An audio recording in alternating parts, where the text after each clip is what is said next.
Hey, good morning, Premier Sisters. It's so good to be with you this morning and to take some time at the beginning of the day and, at the beginning of the week here to reflect and to position ourselves for purposeful activity for the next week. And so this morning, I wanted to take a few minutes to reflect on our brand new verse of the year for 2018, and it's Hebrews 10:24. Let us think of ways to motivate one another to acts of love and good works. There's another translation that reads, let us think of ways to stir one another up. And I love that word picture that is created by that verse. And it got me thinking of a couple of items that I have in my kitchen.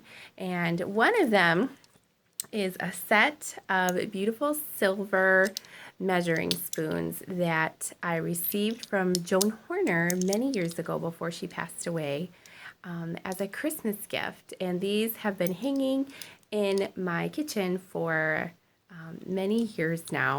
And I love how each one of them has a little personal note and a little touch from Joan Horner.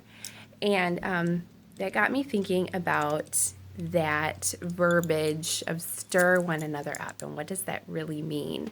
And so that's just what I want to talk with you about here for the next couple of minutes. And activity is a good thing, right? But sometimes our activity can be a little bit less purposeful than other times. John Piper says God means for us to aim consciously at something significant in our days. He says, aimlessness is akin to lifelessness.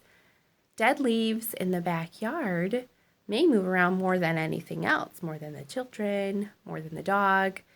The wind blows this way, the leaves blow this way. The wind blows that way, the leaves blow that way. They tumble, they bounce, they skip, they press against the fence, but they have no aim whatsoever. They're full of motion and empty of life. And I just wonder if you felt like that in Premier, maybe with your Premier sisters, if you bounce around your Premier sisters kind of aimlessly without really having any purpose. Are you being blown around by someone else's discouragement, right? I want us to make this year a season, just as the verse says, to be purposeful in stirring one another up to acts of love and good works. Maybe you have just a little teaspoon of encouragement that you can share with someone. Maybe you have a ladle full of encouragement that you can share. But our encouragement to one another is going to be what spurs each other along to fulfill the good works that God prepared in advance for us to do. Our verse from 2016, Ephesians 2:10, or last year's verse, 1 Peter 4:10, that God has given each of you a gift from his great variety of spiritual gifts.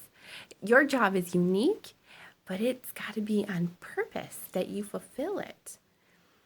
And then I actually want to continue on to the next verse, Hebrews 10:25, that says, not giving up meeting together as some are in the habit of doing, but encouraging one another. You are in Premier for yourself, but you should never, ever be in Premier by yourself, because we get to experience a richness in Premier because we are in relationship with each other. I love what Robin said not too long ago to me. She said, we want to be together, not because we want to be like each other, but because we are in relationship with each other. We are better together, ladies, in Premier.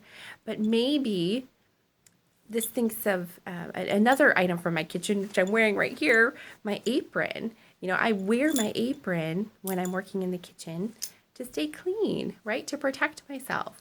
Have you been wearing an apron around your Premier sisters and in your Premier family?